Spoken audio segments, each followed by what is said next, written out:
शोकभावनेत वाढदिवस न साजरा करण्याचा निर्णय.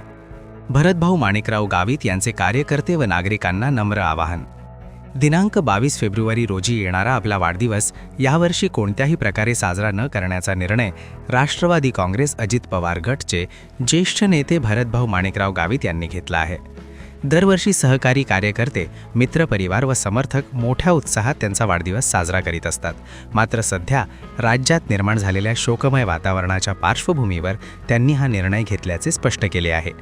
अलीकडेच राज्याचे उपमुख्यमंत्री अजितदादा पवार यांच्याशी संबंधित दुर्दैवी घटनेमुळे सर्वत्र शोककळा पसरली आहे. या पार्श्वभूमीवर आनंदोत्सव साजरा करणे उचित ठरणार नाही या भावनेतून श्री गावित यांनी आपला वाढदिवस अत्यंत साधेपणाने व कोणताही सार्वजनिक गाजावाजा न करता घालवण्याचा निर्णय घेतला आहे. या संदर्भात त्यांनी दिलेल्या निवेदनात म्हटले आहे की यावर्षी वाढदिवसानिमित्त कोणताही कार्यक्रम, सत्कार, फ्लेक्स, बॅनर, जाहिरात अथवा अभिनंदनाचे प्रदर्शन करू नये. सर्व सहकारी कार्यकर्ते, मित्रपरिवार व हितचिंतकांनी या निर्णयाची गांभीर्याने नोंद घ्यावी असे त्यांनी नम्र आवाहन केले आहे. तसेच दिनांक 22 फेब्रुवारी रोजी वैयक्तिक कारणास्तव आपण परगावी जाणार असल्याने त्या दिवशी प्रत्यक्ष भेटीसाठी उपलब्ध राहणार नसल्याचेही त्यांनी स्पष्ट केले आहे. त्यामुळे कोणीही गैरसोय करून भेट देण्याचा प्रयत्न करू नये असेही त्यांनी कळवले आहे. या संदर्भातील माहिती लोकनियुक्त नगराध्यक्ष जयवंत जाधव यांनी दिली.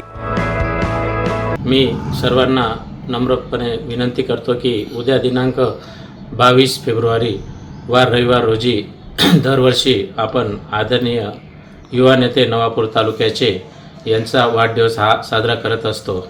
हितचिंतक, जवळचे कार्यकर्ते, अधिकारी, पदाधिकारी व जिल्ह्याभरातून विविध मान्यवर हे नवापूरसाठी सोमानी कार्यालयाला भेट देत असतात. परंतु नुकतेच राष्ट्रवादी काँग्रेस पक्षाचे नेते व महाराष्ट्र राज्याचे उपमुख्यमंत्री आदरणीय अजितदादा पवार यांचं विमान अपघातात दुर्दैवी निधन झाल्यामुळे आम्ही यावर्षी वाढदिवस साजरा न करण्याचं ठरवलं आहे. आणि उद्या रविवार दिनांक आदरणीय भाऊसाहेब बाहेरगावी असल्यामुळे कोणीही नवापूर येथे कार्यालयास येऊ नये, कारण भाऊसाहेब हे बाहेरगावी असल्यामुळे भेट होऊ शकत नाही. फुलार व जाहिरात किंवा इतर बॅनरबाजी करू नये अशी मी सर्व हितचिंतक व कार्यकर्त्यांना विनंती करीत आहे. तरी याची सगळ्यांनी नोंद घ्यावी. नमस्कार.